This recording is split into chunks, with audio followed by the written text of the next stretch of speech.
내가 너희를 쉬게 하리라 라는 제목으로 하나님 말씀을 전하도록 하겠습니다. 우리가 함께 살고 있는 이 현대인들은 쉼이 없는 것 같습니다. 왜냐하면 치열한 경쟁 사회에서 이기기 위해서는 조금도 쉴 수가 없거든요. 일자리를 잃어버리면 생계에 어려움이 있지 않습니까? 그렇기 때문에 어떻게든지 그 능력을 발휘하기 위해서 바쁘게 열심히 살려고 합니다. 그래서 우리 주변에 한번 식사라도 한번 하자, 어디 놀러도 가자, 만나자. 그런데 너무 바빠가지고 거절을 하는 사람 보면은 어떻게 말하면 그 사람은 정말 바쁘게 살기 때문에 능력도 있고 인정받을 수 있는 그런 조건을 갖춘 것처럼 보입니다. 그래서 쓸데없는 상황에서도 열심히 바쁘게 그렇게 살아가는 것을 즐겨하는 경우가 많습니다. 이렇게 바쁘게 살아가는 것이 우리 현대인들에게는 현실처럼 보이지만은 그러나 그 내면을 들여다보면은 다 무거운 짐을 지고 살아간다는 것을 알 수가 있습니다. 이기지 않으면 자기는 도태된다 그렇게 생각하기 때문에 치열하게 준비하고 또 상대방을 이기기 위해서 얼마나 열심히 노력하는지 모릅니다. 그 일로 인해 가지고 참으로 많은 스트레스를 받게 되죠. 그 스트레스가 본인에게 엄청난 압박을 주게 되고 정신적인 그 힘든 일까지 생기게 되는 것이죠. 정신이 무너지면은 마음이 무너지니까 육체까지 질병을 얻는 그런 일들이 허다하지 않습니까? 그렇기 때문에 우리의 이 무거운 짐은 사실 내가 감당할 수 있는 자신감이 넘치고 힘이 생기면은 그 짐은 내게 큰 문제가 될 수 없지만은 사실 우리 인간은 강해 보이지만 약합니다. 연약합니다. 그래서 이 세상 끝날 때까지 우리는 항상 크고 작은 짐을 어깨에 메고 살아갈 수밖에 없는 것입니다. 그럼 이 짐을 벗어버리고 싶고 정말 자유하고 싶은데 어떻게 하면 이 짐을 다 벗어버릴 수 있을까요? 스스로 그것을 해결해 보려고 하지만은 사실 쉽지 않습니다. 불교에서는 그 원인을 집착이라고 보고 있습니다. 집착, 욕심이죠. 그 한 부분에서 내가 너무 욕심을 부리고 집착하다 보면은 그게 이제 짐이 되고 스트레스 받고 그러니까 명상을 통해서 마음을 이렇게 수양하는 것입니다. 내려놓는다는 얘기 있잖아요. 욕심을 내려놓는 것처럼 다 그냥 내려놔버리면은 새털처럼 내 마음이 가벼워지지 않겠는가 그렇게 생각하는데 절에 있는 스님들도 다 내려놓은 것처럼 보이지만은 그 안에서도 권력 다툼이 있고 그 안에서도 상하 고위 지위가 서로가 다 형성되어 있기 때문에 내려놓기가 그렇게 쉬운 일이 아닙니다. 그러면 정말로 우리의 그 짐을 다 벗어버리고 참 자유를 얻을 수 있는 길이 없을까? 있다는 것입니다. 오늘 여러분들이 읽으셨죠? 예수님께서 사람들에게 찾아오는 그들에게 하는 복음을 전했습니다. 복된 소식이 복음이죠. 복된 소식. 어떤 사람에게 복된 소식이었냐? 바로 28절에 보니까 수고하고 무거운 짐진 자들아. 대상이 있습니다. 이 현대사회에서 정말로 경쟁에 이기기 위해서 열심히 노력하고 수고했던 그 사람들, 그리고 또 무거운 짐을 얹고 스트레스를 해소하려고 애를 쓰지만 해결할 수 없는 그런 사람들, 노력해도 될 수 없는 그런 사람들, 그래서 수고하고 무거운 짐진 모든 대상자들에게 오늘 예수님께서 이렇게 말합니다. 뭐라고 얘기합니까? 다 누구에게로 오라? 내게로 오라. 그리고 내가 너희를 쉬게 하리라. 안식을 주시겠다는 것입니다. 정말 쉬지 않고 달려야만 경쟁사에서 이긴다는 것이 현대 우리의 모습이잖아요. 그러나 예수님에게 오면은 예수님께서 우리에게 참된 안식을 주신다는 것입니다. 평안을 주신다는 것입니다. 스트레스가 없습니다. 짐이 없습니다. 여러분 이것이 믿어지십니까? 현대에 살아가면서 무거운 크고 작은 짐들을 계속 지고 가야 되는데 예수님에게 오면은 예수님께서 우리에게 그것을 끊어지게 만들고 자유함을 주시고 안식을 주신다는 것입니다. 이것이 예수님이 우리에게 주신 복된 소식입니다. 자, 그런데 예수님 자신에 대해서 이렇게 말합니다. 나는 마음이 온유하고 겸손하니 나의 멍에를 메고 내게 배우라. 그리하면 너희 마음이 쉼을 얻으리라. 자, 이제 어떻게 말하면은 예수님께서 비책을 말씀하십니다. 내게로 오라. 그러면 내가 너희를 쉬게 해줄 것이다. 그냥 예수님께 오면 그냥 자연스럽게 쉬어지는 건가? 그것이 아니라는 것입니다. 29절에 보니까 나는 마음이 온유하고 겸손해. 예수님 자신이 누군지를 소개하고 있습니다. 예수님이 누구라고요? 예수님 마음이 온유하고, 여러분 까칠하고 그 다음에 또 이게 좀 성격이 모나고 강박하고 자기 주관이 막 너무 강하고 이런 사람 곁에 가면은 스트레스를 받을까요? 평안해질까요? 스트레스 받을 수밖에 없죠. 예수님 자신에게 찾아갔는데 예수님이 계속 그 사람을 힘들게 하고 상처를 주고 그렇게 한다면은 그 부분을 통해서 얻을 수가 없는데 예수님 자신이 바로 온유하시다는 거예요. 부드럽고 그 다음에 그 사람 마음을 다 헤아리고 어깨를 두들겨주고 그런 너그러운 마음이 있기 때문에 예수님에게 갈 필요가 있는 것이죠. 그 다음에 예수님이 겸손하다. 자기 자랑하고 내가 얼마나 높은 위치에 있는지 그 사람에게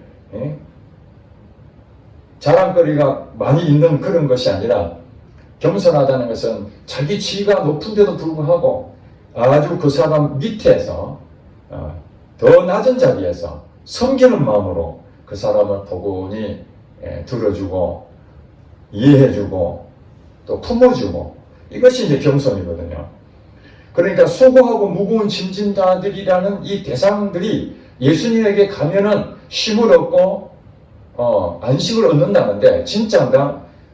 그것에 대해서 검증이 필요하잖아요. 예수님이 어떤 분인지에 대해서 그분이 까칠하고 정말로 나를 품어줄 수 있을까? 근데 그런 분이시다고 예수님 스스로 얘기하고 있습니다.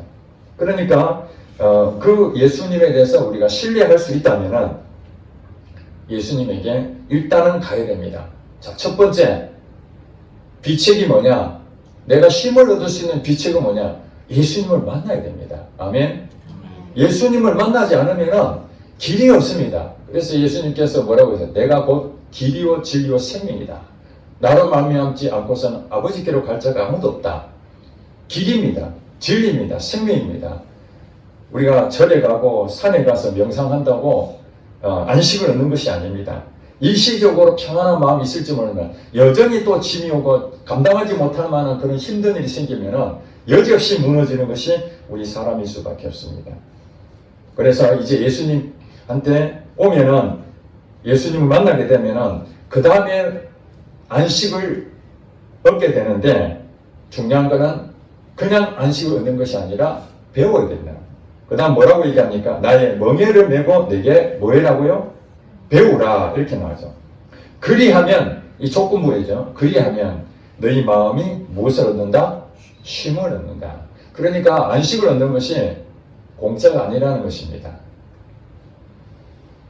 갈라디아서 6장 7절에 보면은 너희가 심은 대로 거두리라. 우리는 공짜로 뭘 얻으려고 그러는데 이 공짜로 얻는 것들은 우리가 노력해서 얻는 것은 공짜로 얻는 것이 아닙니다. 노력해서 얻는 것은 심어서 얻게 하나님께서 만드셨습니다. 자연법칙이. 그러나 진짜 공짜로 얻어야 될 것들은 우리 힘으로가 아니라 오직 하늘에서 공급되는 것들은 다 공짜입니다. 우리가 지구에 있는 거 지구 만들 수 없잖아요. 하나님께서 이 지구를 공짜로 주셨습니다. 산소를 공짜로 주셨습니다. 태양을 공짜로 주셨습니다. 하나님께서 모든 것을 다 공짜로 주시는 것은 하나님의 은혜인 줄 믿으시기 바랍니다. 공짜로 받는 것은 내 힘으로 그것을 쉽게 얻어지는 것이 아니라 하나님 그냥 무한적인 하나님의 사랑으로 공급해 주시는 이것이 우리에게 주시는 그냥 무한적인 내 노력 없이 주시는 선물이기 때문에 그거는 공짜일 수 있습니다. 그러나 우리가 이 땅에 살아가면서 얻어지는 그 모든 것들은 반드시 심어야 되고 그 심은 것에 대해서 열매를 거두도록 하나님께서 하신 것입니다. 그러므로 예수님께 왔는데 그 다음에 안식을 얻게 되죠. 예수님께 일단 와야만 안식을 얻게 되는데 첫 번째 조건은 예수님께 와야 된다. 그럼 예수님 만나야 되는 거죠. 예수님은 인격적인 그 하나님이심을 만나고 그 다음에 뭐해라면 나의 멍에를 메고 내게 배워야 되는 겁니다. 그 다음 두 번째로는 예수님 만나면은 배워야 되는 겁니다. 그런데 그냥 배우는 것이 아니라 예수님의 멍에를, 여기 나의 멍에는 나라는 것은 예수님이죠. 예수님 자신의 멍에를 메라는 거예요. 이 멍에는 여러분 김수희가 멍에라는 그 생각 나죠. 김수희가 멍에라는 노래를 불렀는데 이 멍에는 전기를 끌기 위해서 동물의 그 머리나 목에 얹어서 만든 나무의 틀을 말합니다. 그러니까 사람이 어떤 농경사회니까 그 동물의 그 말이나 또 이게 당나귀나 또 소나 그것을 위에 얹혀가지고 끌고 가는 그런 일들을 하죠. 그럼 전기가 이렇게 쭉 끌려오잖아요. 목에 걸어서 뒤로 쭉 돼 있으니까. 그래서 이 동물을 이용해서 우리가 쉽게 유익한 그런 도구로 사용하기 위해서 얹어놨는데 사람에게는 그것이 굉장히 유용할지 모르지만은 그 무거운 이 틀을 쓴 이 멍에를 짊어진 이 동물 입장에서 보면은 그건 엄청난 무거운 짐이 되는 거죠. 그래서 우리가 어떤 일을 할 때에 멍에를 씌운다 그러면은 짐을 치워준다 이런 거죠. 회장으로 내년부터 좀 봉사 좀 해주세요. 그러면 그 회장이라는 그 타이틀을 얻게 되지만 그 회장으로서 해야 될 일들이 많잖아요.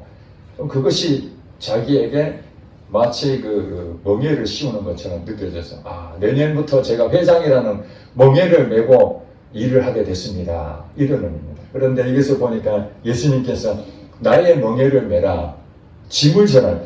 여러분 이게 조금 이상하지 않습니까? 수고하고 무거운 짐진 자들 다 오라 해놓고 내가 쉬게 해주겠다는데 예수님이 짐을 또 치워주는 거예요. 나의 멍에를 메라는 얘기는 내가 주는 짐을 전하는 거잖아요.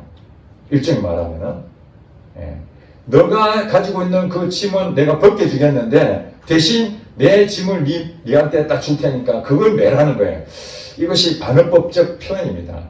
그러면 우리가 생각할 때 그러면 예수님이 우리의 멍에를 또 짊어지게 내 짐도 감당이 어려운데 예수님이 주신 또 짐을 짊어지고 한다면 이게 앞뒤가 안 맞잖아요. 예수님 왜 우리를 짐을 지어주려 할까요? 사실은 예수님이 짐을 지어주려고 하는 것이 아니라 이 멍에를 맨다는 것은 예수님의 가르침이죠. 예수님이 가지고 있는 말씀이고 예수님이 우리에게 전하시는 계명이 있습니다. 그것을 우리에게 전하는데 그 전하는 것을 우리에게 볼 때 그게 짐이 될 수 있는 거죠. 그건 멍에가 될 수 있는 거예요. 그래서 그것을 메고 그러니까 예수님 말씀을 듣고 그 말씀을 중심으로 예수님의 어떤 하시려고 하는 그 일들을 계속 경험하고 그 가르침에 따라서 순종하고 이것이 이제 배우는 과정입니다.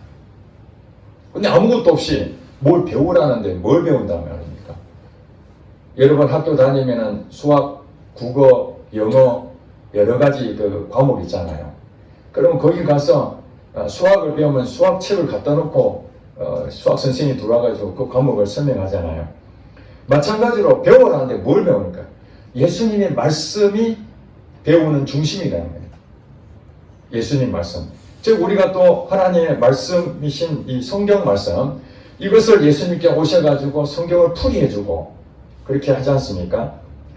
그렇게 해서 예수님이 말씀하시는 것을 그대로 귀담아 듣고 그 말씀을 믿고 행동하다 보면은 실패할 때도 있고 그것을 또 이겨낼 때도 있고 이런 과정을 계속 배우다 보면은 그 다음에 안식이라는 것을 얻게 됩니다. 열매로 안식이라는 걸 얻게 됩니다.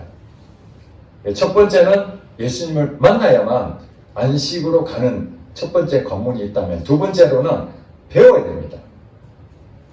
배우게 되면은 얻어지는 보상이 이게 누리는 거죠. 안식을 가져오게 되는 것입니다.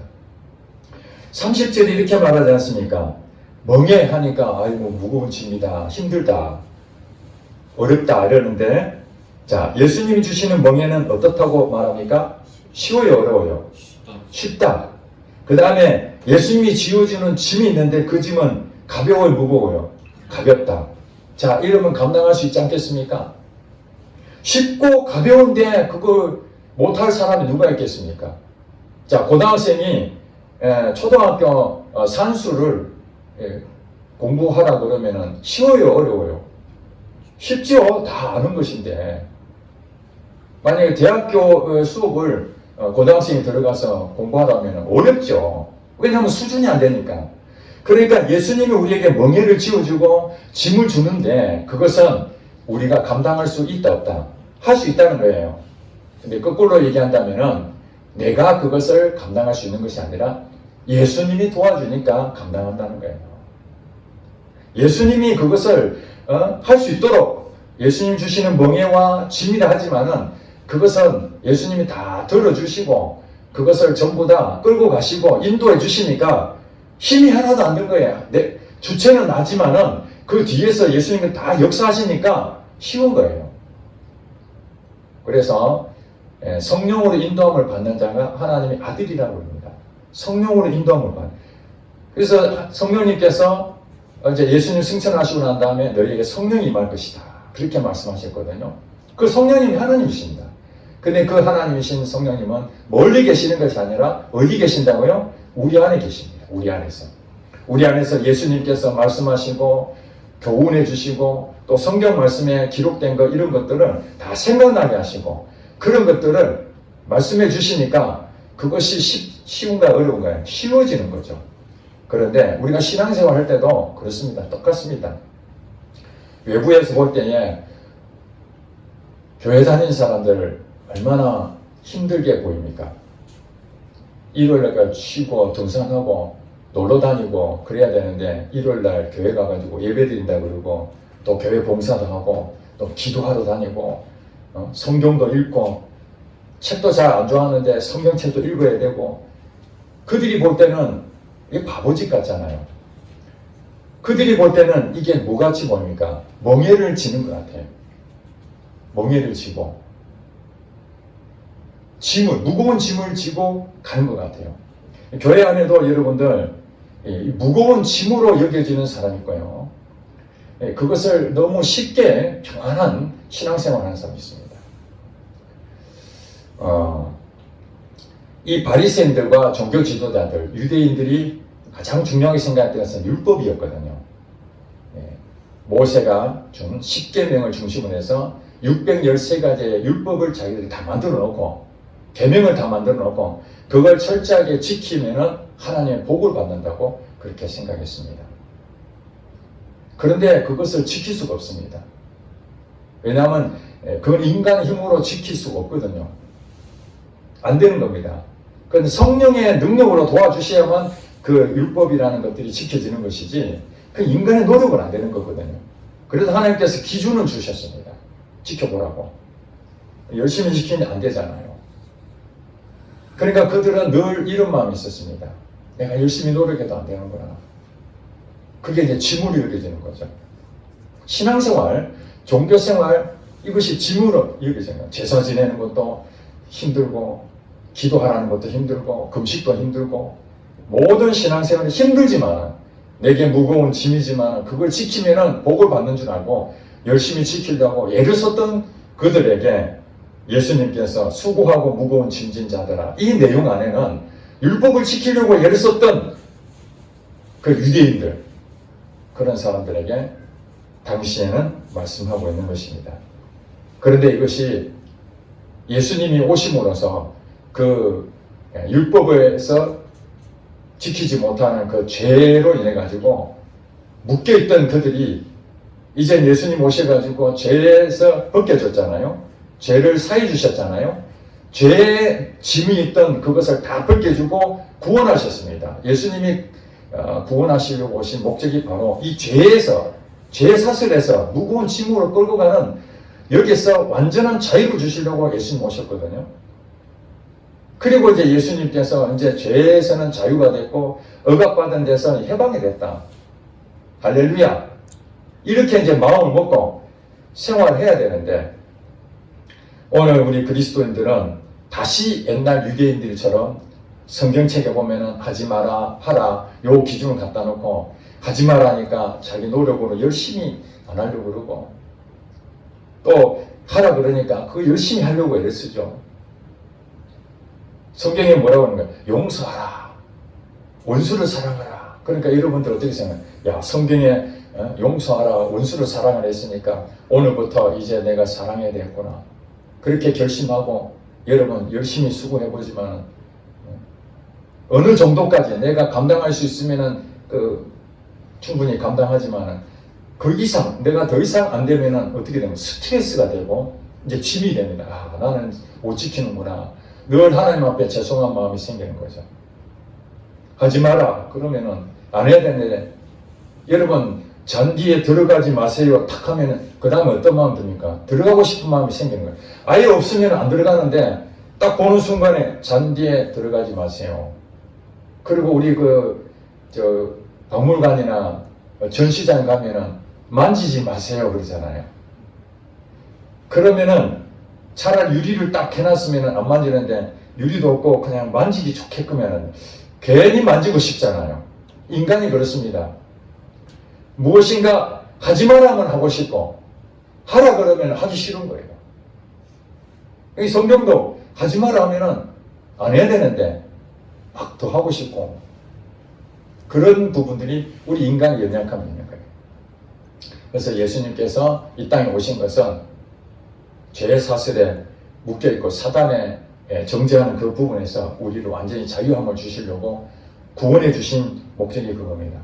자, 그러면 죄의 종에서 이제 벗어났다고 자유함을 얻을 수 있느냐? 그게 아니고 이제 의의 종이 되어야 된다. 의의 종. 순정의 종이 되어야 된다. 여러분 주인이 있어야 되는데 우리가 예수를 안 믿을 때는 사단이 우리의 주인이었습니다. 사단이 하라는 대로 우리를 끌려다녔어요.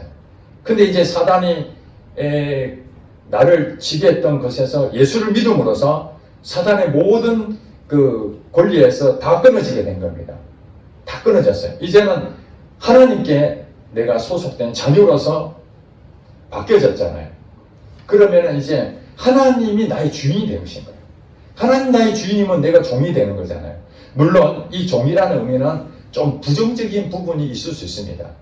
시킨 대로 해야 된다. 명령에 따라야 된다. 나 자유가 있는데 왜 자꾸 명령에 따라야 되는가 하는 그런 것에 대해서 부정적인 생각일 수 있는데 또 반대로 생각하면 이 종이라는 것은 보호를 받을 수 있다는 것입니다. 주인으로부터 이 종의 입장에서 다른 어떤 외부 세력이 나를 죽이려고 한다든지 나를 해코지 한다든지 내게 어떤 그 위해를 하려고 할 때 주인이 나서서 그 힘이 있으니까 그 주인이 모든 것을 다 이길 수 있도록 도와주는 역할이 주인의 역할이거든요. 그런 점에서 이 종이라는 것은 굉장히 축복입니다. 물론 때로는 주인이 하라는 대로 내가 해야 되는 어떤 의무적인 부분 때문에 짐이 될 수 있지만은 그러나 나를 보호해주고 나를 도와주고 나의 생명을 지켜주는 그걸 생각한다면은 이 종은 그 주인으로 인해서 큰 복을 누리게 되는 것이죠. 자, 그런데 주인이 내게 지어주는 짐이 있는데 그것이 부담이 될 수 있지만은 이 짐이 쉽다 어렵다. 예수님 말씀하시면 쉽다는 거예요. 예수님이 주인이신데 그 주인이 내게 지어주는 그 짐은 쉽고 그 다음에 가볍다는 거예요. 그러니까 얼마든지 가능하다. 자, 여러분 예배를 드리는데 오늘 여러분 가까이 오신 분보다는 다 멀리서 오시네요. 서울에서, 수원에서, 또 해평에서, 또 석적에서 이렇게 오는 것이 쉽습니까? 엄청 어렵잖아요. 자, 예배 드리는데 예배 드리는 그 자체가 무엇입니까? 그것을 하나의 예배 드려라 라는 명령으로서 율법적인 그런 생각으로서 예배 드리러 왔다면은 이 예배 1시간 드리는 것으로 만족하는 거죠. 야, 난 오늘 예배 드렸어. 난 성공했어. 그렇게 생각할 수 있겠죠. 다음 주에도 또 오는데 이런 부분이, 야, 1시간 동안 예배 드리는가? 내가 그것을 다시 또 이번 주에도 성공했어. 그렇게 생각한다면은 여러분, 멀리서 이 예배를 드린다는 것이 얼마나 어려운 일입니까? 오늘같이 추운 날은 아침에 일어나야 될까 말아야 될까 고민도 하고 그러지 않겠습니까? 그런 갈등 가운데서 예배에 와가지고, 야, 드디어 그래도 1시간 예배 드렸네. 근데 문제는 뭐냐면은 이것이 마음이 식어버리고 또 환경의 지배를 받게 되면은 이제는 이 가고 싶은 마음이 점점 더 커집니다. 힘듭니다. 이 짐이 됩니다. 야, 가까운 교회도 있는데 저 멀리 구미까지 가야 되겠나? 석적에도 교회가 얼마나 많은데, 산동에도 교회가 많은데 꼭 여기 멀리까지 가야 되겠나? 그러면은 짐이 되는 거죠. 또 교회에서 우리 기도합시다 막 하는데 그전에는 기도 30분 막 이러면서 했는데 이제는 기도하니까 바쁘고 그러니까 기도도 잘 안 되는 거예요. 그런데 교회 오면 기도해야 됩니다. 성도가 기도 안 하면 되겠습니까? 그러니까 기도를 안 한 우리 성도 입장에서는 생각할 때 이게 짐이 되는 거죠. 기도해야 되는데 기도를 못하고 있으니까. 또 여러분, 10년이 됐으니까 성경도 한 번도 안 읽은 사람이 어떻게 신앙생활 할 수 있고 하나님을 믿는다고 할 수 있겠습니까? 우리 1년에 한 번이라도 적어도 한독은 해야 되지 않겠습니까? 그렇게 해서 성경 읽어야 되는데 또 며칠 빠져먹고 나중에 이제 숙제하다 보니까 지금 범위가 레위기 이런 정도 가야 되는데 아직 창세기 2장까지도 못 벗어나고 그러면은 이게 나중에 부담이 되잖아요. 한꺼번에 한다는 것이 쉬운 일이 아니잖아요. 그러면 우리 마음이 어떻습니까? 무거운 짐으로 이제 오게 돼요. 무거운 짐. 아니, 여러분 신앙생활 하는데 안식을 주시고 쉼을 주신다고 예수님께서 오라 해놓고 신앙생활 하는데 모든 것이 짐이 되고 있다는 거예요. 우리 신앙생활 한다는 것 자체가. 그래서 우리 그 교회 다니신 분들 입에서 나오는 정말 힘들다. 교회 다니는 것이 왜 이렇게 힘든지 모르겠다. 좀 쉬웠으면 좋겠는데 그게 뭘 자꾸 봉사하라 하지. 가니까 예배 드려야 되지. 이것저것 다 해야 돼. 너무 힘든 거예요. 그래서 교회 안 나오려고 하는 사람 많죠. 자, 여러분, 이 청년들 지금 계시는데 청년들이 이제 그 연애를 합니다. 마음에 탁 들었어요. 연애를 하는데 둘이서 이제 얘기합니다. 우리 바쁘더라도 일주일에 한 번은 꼭 만나자. 그리고 하루에 적어도 전화를 아침 저녁은 문안 인사는 꼭 하자. 그 약속을 합니다. 그렇게 해서 오늘 아침 저녁으로 전화 왔는지 일주일에 한 번 만났는지 다 리스트를 만들어가지고 체크를 다 합니다. 근데 며칠 때 시간이 바쁘다고 해가지고 문안 인사가 몇 번 빠져먹었습니다. 그래 일주일에 만나가지고 너 봐라 이거 매일 아침 저녁으로 인사하자 했는데 수요일에 빠져먹었지, 금요일에 빠져먹었지, 너 나 사랑하는 거 맞아? 이렇게 규칙을 계속 따지고 되면은 여러분 그것을 하자고 해서 다 지키면은 두 사람이 아무 문제 없는 것이고 그 빠져먹으면은 그 애정정선에 문제가 있는 것입니까? 우리가 신앙생활 하는 것은 마치 그런 것 같습니다. 예배를 한 번도 안 빠지고 성경도 한 번도 안 빠지고 매일 꾸준히 읽고 그 다음에 기도도 계속 시간 맞춰서 하고 그러면은 하나님이 나에게 신앙 잘 지키고 있다라고 생각하시겠습니까? 아니면은 그 여러분들 아침 저녁 문안 인사를 하고 일주일에 한 번씩이라도 만나자 하는 그것을 정해놓은 이유가 뭐겠습니까? 적어도 내가 너를 사랑하는데 얼굴도 보고 싶고 그럼 그거라도 안 정해놓으면은 시간이 너무 바빠갖고 그것도 못하니까 그렇게 정하자는 그 의도가 서로 자주 만나고 서로 좋은 관계를 맺자라고 서로 묵시적으로 약속을 한 것 뿐이지.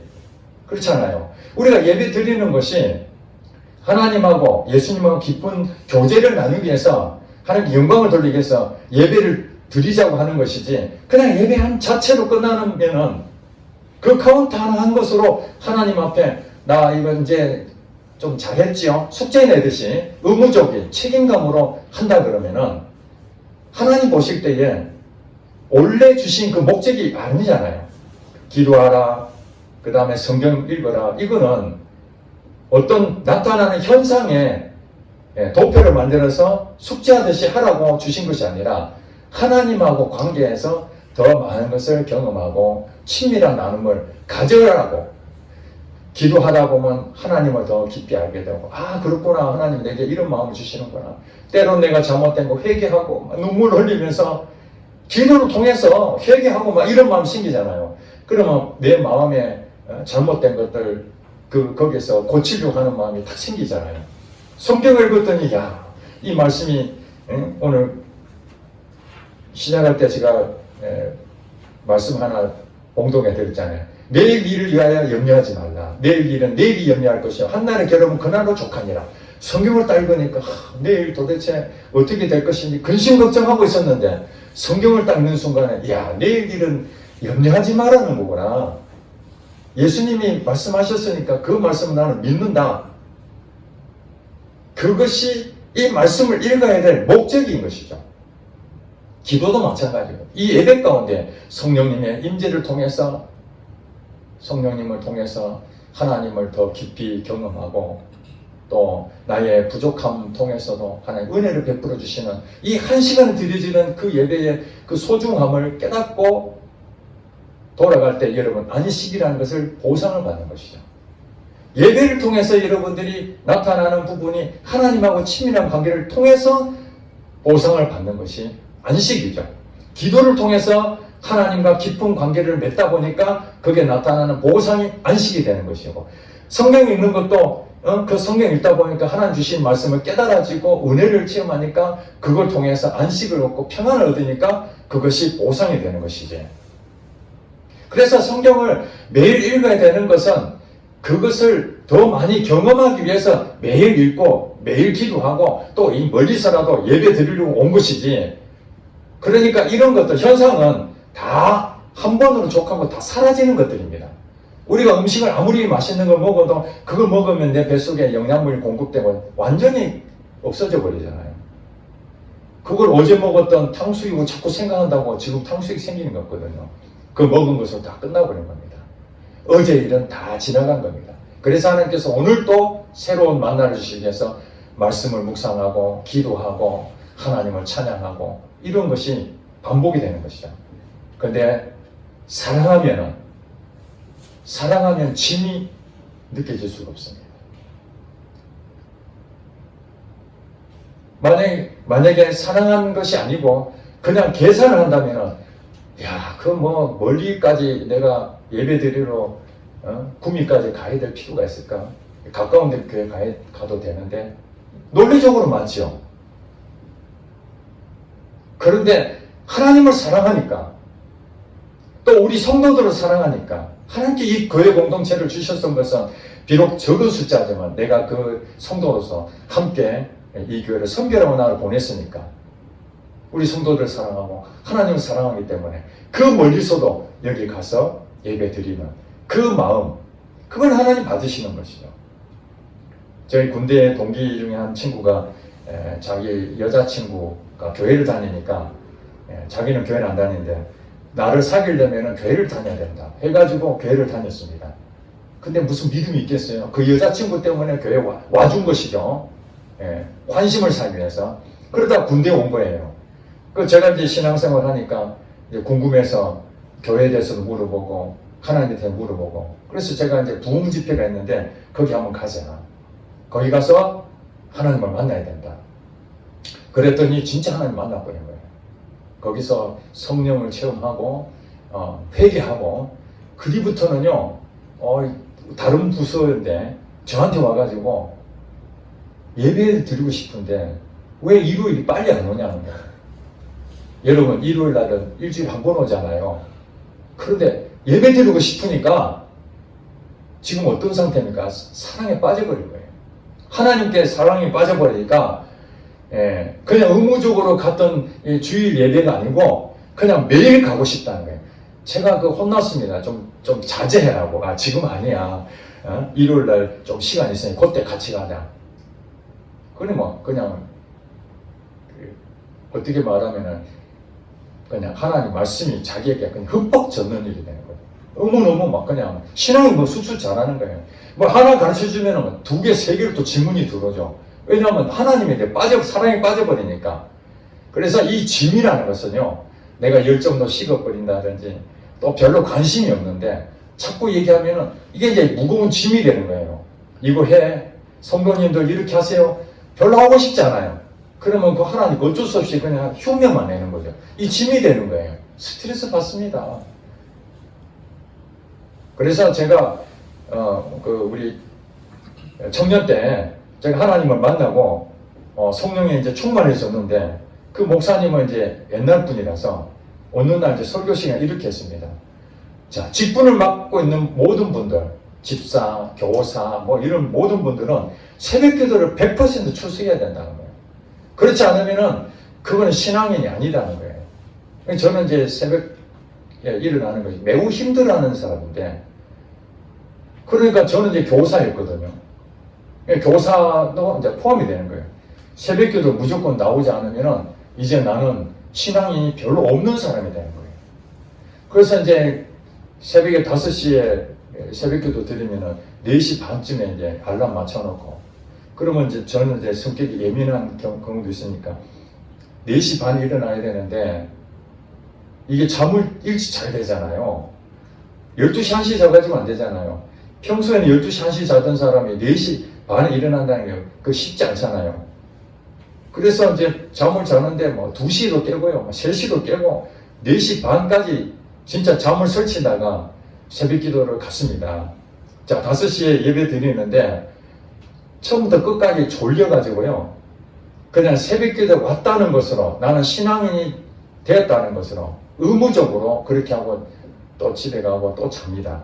그 다음날도 또 새벽 기도를 가긴 가는데, 그래서 새벽 기도에 대해서는 저는 굉장히 부정적이고 안 가고 싶은 거예요.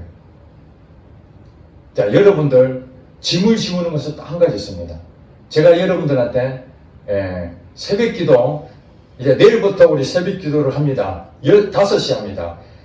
구미 계자시 교회 모든 성도들은 100% 새벽 기도를 하셔야 되지, 그렇지 않으면은 하나님 축복을 못 받습니다. 딱 그렇게 말 한마디 하는 순간 여러분들 거기에 딱 멍해가 딱 돼가지고 짐이 됩니다. 그런데 새벽에 4시에 그냥 자동적으로 눈이 뜨지는 사람들은 새벽 기도 그까짓 건 뭐 아무것도 아니죠. 저녁 9시만 되면 그냥 바로 잠을 자고, 4시에 일어날 그런 사람들은 5시 얘기해도 아멘 할렐루야, 아침 새벽까지 공기 좋은데 교회 가서 하면 되겠구나. 그건 짐이 아닙니다. 같이 열심히 하면 됩니다. 그런데 밤에 늦게까지 잠도 못 자고 그 생활 습관이 돼 있고 아침에는 못 일어난 사람들은 그 말 딱 듣는 순간에 이제 교회를 옮겨야 되나 이런 생각이 들죠. 그걸 하자니 힘들고 안 하자니 이제 다른 성도들은 열심히 참여하는 자기는 못 나오니까 이런 것들이 짐이 되는 거예요. 그래서 저는 이제 목회하면서 우리 성도들에게 짐을 안 지우려고 이렇게 하라 저렇게 하라 이런 얘기를 가능하면 안 합니다. 자, 그러니까 이제 뭐냐면 자유함은 있죠. 자유함은 있죠. 그런데 이제 문제는 뭐냐면 방종하는 경우예요. 방종. 자유함이 일단 있는데 자기 마음대로 안 해버리는 거예요. 성경 읽으란 말도 안 하고 기도하란 말도 안 하고 예배 참석 안 해도 상관이 없고 막 가만 놔두면은 자기가 알아서 그냥 하면 되는데 알아서 안 하거든요. 그래서 이제 할 수 없이 목사님들이 기다리다가 또 한마디 합니다. 여러분 그렇게 살면 안 됩니다. 또 하셔야 됩니다. 그러면 여러분 또 멍에를 또 짊어지고 아이고 목사님 또 나를 치는구나. 나 또 열심히 해야 되겠다. 그래서 또 열심히 하려고. 여러분들 이렇게 해가지고는 신앙생활에 재미가 있을까요? 의무적으로 하는데 아닙니다. 어떻게 해야 된다고요? 예수님에게 사랑에 빠져야 됩니다. 예수님 만나게 되면 사랑에 빠질 수 있는 기회가 많이 줍니다. 예수님 만나고 싶고 예수님을 더 깊이 깨닫게 되고 은혜를 체험하고 성령 충만해지고 그러면은 예배에 저절로 참석해서 감사하게 생각되고 기도하고 싶고 성경 읽고 싶고 이제 이런 상황이 되면은 짐은 짐이죠. 예수님께서 너 이거 하면 안 돼. 또 사회적으로 술을 막 엄청 많이 먹었던데 어느 날 예수님께서 내 마음에 이제 술을 끊어야 된다. 그 마음 되면은 이게 율법이 될 수 있잖아요. 짐이 될 수 있잖아요. 근데 내가 사랑에 빠져버리니까 그분 말이 내게 삑 꽂혀가지고 그렇지. 내가 하나님의 거룩한 성도인데 술을 계속 먹어서 덕을 끼치지 못하면 안 되겠지. 그리고 술을 끊게 되는 것입니다. 이것이 뭐냐면은 하나님이 주신 것들을 예수님 안에서 하나님이 하게끔 만들어 주시는 거예요. 이제 결론을 내리고 마치려고 합니다. 율법으로서 열심히 내가 뭘 하려고 하는가, 내 노력으로서 직장에 내가 인정받으려고 하는가, 모든 여러분들이 하고자 하는 여러분이 어떤 의도로서 가지고 있는 모든 것들은 그거는 나중에 의무적이 될 수 있고 짐이 될 수 있습니다. 그러나 여러분에서부터 나타나는 것이 아니라 예수님으로부터, 하나님으로부터 나타난 의가 되면은 그걸로 통해서 나타나는 행동들은 그것이 예배든 말씀이든 기도든 여러분 사회생활이든 직장생활이든 그것이 다 나 중심으로 내가 원하는데 내 판단으로 하는 것들은 전부 다 무거운 짐이 되지만은 예수님을 통해서 예수님 말씀을 믿음으로써 예배도 드리고 또 기도도 하고 말씀도 읽고 또 여러분 사람들 만나는 것, 그 다음에 또 직장생활 하는 거, 가정생활, 이 모든 것들이 예수님을 비롯해서 나타나는 그것들은 전부 다 뭐가 된다고요? 그게 배움이 되고 그것 통해서 여러분들이 평안함을 얻게 되는 거예요. 그리고 난 다음에 그것을 가지고 여러분들이 이제 전하게 되는 거죠. 나는 예수님을, 이런 예수님을 만나게 됐다. 나는 그래서 이 짐을 다 벗어버렸고 나는 예수님을 통해서 자유를 얻었다. 나는 평강을 얻었다. 그래서 우리 교회 표어가 뭡니까? 여기 적어놨잖아요. 예수 그리스도를 만나고 누리고 전하고. 복음을 전한다는 것은 그냥 예수 믿으라 전하는 것이 아니라 내가 예수님 만났다. 나의 짐이 있는 걸 전부 다 없어진 것은 예수님을 통해서 했다. 그리고 그 예수님 만나고 난 다음에 그 예수님 말씀대로 이렇게 순종했더니 내가 엄청난 안식을 누리고 난 너무 평안하다. 이것을 전하는 겁니다. 그러니까 만나고 누리고 전하는 이 복을 통해서 여러분들은 하늘의 상급이 있다는 것입니다. 그리고 이 땅에서도 보상을 얻고 영원한 나라에서도 상급을 얻는 여러분 되시기를 주의 이름으로 축복합니다. 아멘. 기도하겠습니다.